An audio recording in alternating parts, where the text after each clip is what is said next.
Sa mga leaders ko, Luzon, Visayas, Mindanao, kung saan ka man ngayon, pag nandito kayo sa bahay namin, meron pala tayong CR sa labas, dalawa, pambabae, tsaka panlalaki. Grabe. Alam mo ba kahapon, may training kami kahapon and naisip ko tuloy yung sinabi ng trainer natin, no? Na-share ni Coach Raymond Espiritu na marami daw mga dealers sa network marketing business sa First Vita Plus 3 months, 6 months nawawala na. Totoo 'yan. Yes. Kaya nag-iisip ako kung paano ba 'yan malalampasan ng mga bagong dealers yung first 3 to 6 months. Dahil kakaiba kasi ang experience po ng inyong lingkod nung nagsisimula ako sa First Vita Plus. Sa networking business, this is my first time na sumali sa networking dahil hindi ako maniniwala dati. Pero nung time na nakita ko sa Rated K at nalaman ko na isang dating janitor yumaman dahil sa First Vita Plus, sabi ko kung nagawa ng isang dating janitor, bakit hindi ko yan magagawa? At alam mo ba, ang naging resulta po after ng training namin. Okay? Take note ha. After ng training, umattend po kami ng training dahil gusto ko pong malaman kung paano ba talaga trabahuin ang negosyo. Okay? So first month na ginawa naming part-time ang First Vita Plus, kumita po kami 35,000 pesos. Sideline yan.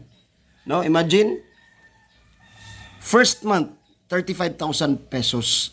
Malaking bagay yan, malaking tulong yan, malaki pa yan sa kinikita ng isang empleyado.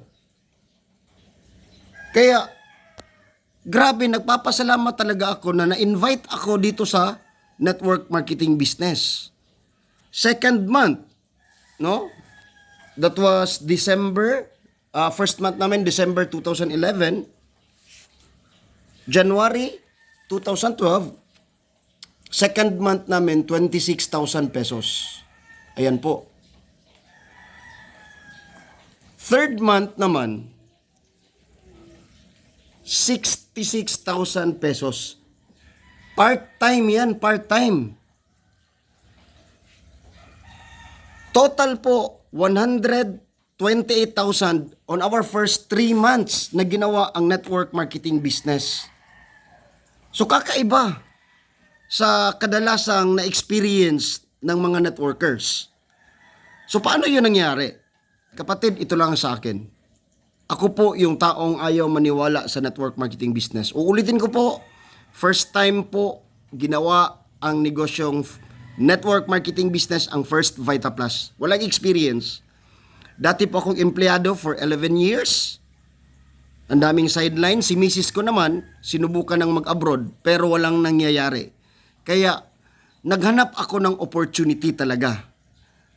Nung time na nakita ko ang First Vita Plus at nalaman ko na janitor yumaman dito, nag-training kami kaagad. Yes. At hindi lang basta training. Dapat, kung anong nalalaman natin sa training, i-apply natin. Kaya naging ganun ang first month. 35,000. Kumilos ka. Hindi pwede na kung ano yung mga nalalaman mo, hanggang dyan lang yan at hindi mo yan gagawin, hindi mo yan i-apply, hindi mo aksyonan. Walang silbi yun. Kapatid, on our first 3 months, ako ang masasabi ko, ito lang ha, 2-3 oras lang ang tulog ko. Ibig sabihin, inaral ko talaga ang negosyo.